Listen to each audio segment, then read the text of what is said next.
जय श्री कृष्णा दोस्तों। जो भाग्य में लिखा होता है उसे कोई नहीं बदल सकता। कहा जाता है कि हमारे जीवन में जो भी घटित होता है तो पहले से ही निर्धारित होता है। रामायण में तुलसीदास जी लिखते हैं, जन्म विवाह मरण गति सोई, जो जस लिखा तहाँ तस होई। मित्रों, हमारा जन्म कहाँ होगा, कब होगा, हमारी मृत्यु कब होगी और कैसे होगी, एवं विवाह कब होगा और किसके साथ होगा, यह हमारे भाग्य में हमारे जन्म से पहले ही विधाता लिख देते हैं। इसलिए कहा जाता है, जो भाग्य में है उसे कोई नहीं बदल सकता।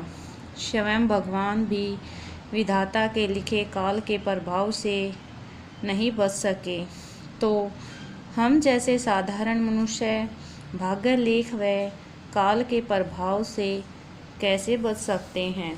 मित्रों, आपने कभी न कभी रामायण देखा होगा, सुना होगा या फिर पढ़ा होगा।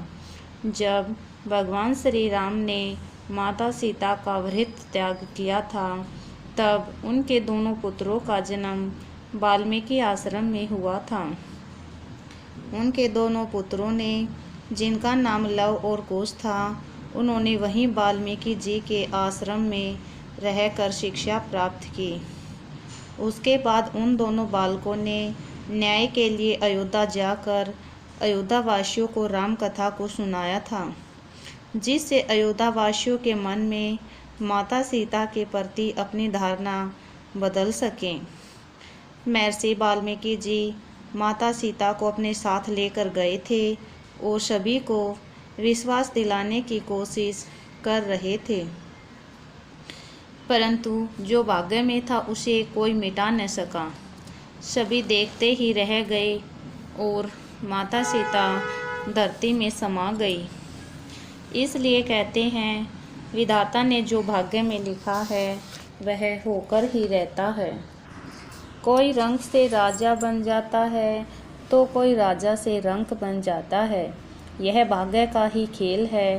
परंतु मित्रों, जिस तरह से हमारा आज का किया गया कर्म आने वाले कल में हमारे भाग्य का निर्माण करता है, उसी तरह उसके पिछले जन्मों के कर्म फल शेष रह जाते हैं, जो हमें इस जन्म में भोगने पड़ते हैं। वही कर्म फल हमारा भाग्य बनकर हमें प्राप्त होता है। दोस्तों, हमें कर्म से ही प्राणी जन्म लेता है और अपने कर्म से ही मृत्यु को प्राप्त होता है। उसके जीवन में सुख दुख भय क्रोध जो भी होता है वह उसके कर्मों का ही फल है। उसे प्राप्त करके ही प्राणी कहता है, हमारे भाग्य में ये था। प्राणी की उत्पत्ति उसके भाग्य के द्वारा ही होती है। इसलिए प्राणी जैसा कर्म करता है वैसा ही उसका भाग्य होता है। शुरुआत कर्म से ही होती है। हमारे कर्म अनुसार ही विधाता हमारे भाग्य को लिखता है, जिससे फिर कोई नहीं मिटा सकता। दूसरी तरह से समझा जाए, जैसे एक विद्यार्थी परीक्षा के समय अपनी बुद्धिमत्ता के अनुसार लिखता है, उसी अनुसार उसे शिक्षक अंक प्रदान करता है। यहाँ पर विद्यार्थी एक जीव है जो अपना कर्म कर रहा है, और शिक्षक विधाता है जो कर्म के अनुसार उसे फल दे रहा है। इस संसार में सबसे भाग्यशाली मनुष्य ही है। भाग्यशाली इसलिए क्योंकि बड़े भाग्य से मनुष्य तन बाबा, बड़े भाग्य से ही मनुष्य का तन मिलता है। अनेक अच्छे और पुण्य के प्रभाव से ही मनुष्य का जन्म होता है। यह मानव शरीर ही है जो मोक्ष का द्वार है। मनुष्य योनि को कर्म योनि भी कहा जाता है। बाकी के जीव पशु पक्षी जानवर वे भोग योनि में उत्पन्न होते हैं। जो व्यक्ति मनुष्य का जीवन प्राप्त करके भी मोक्ष को प्राप्त नहीं करता, वह 84 लाख योनियों में पैदा होता है और मरता रहता है। प्राणी का यही चक्कर चलता रहता है। इसलिए मनुष्य का जन्म विलासिता के लिए है, लोभ और दुष्टता के लिए नहीं। पाप कर्म के लिए नहीं, दूसरों को पीड़ा देने के लिए नहीं। ईर्ष्या, द्वेष, जलन भावनाओं व घमंड के लिए नहीं। मनुष्य का जन्म अपने कर्मों को सुधारने के लिए है एवं अपने कर्मों को बनाने के लिए है।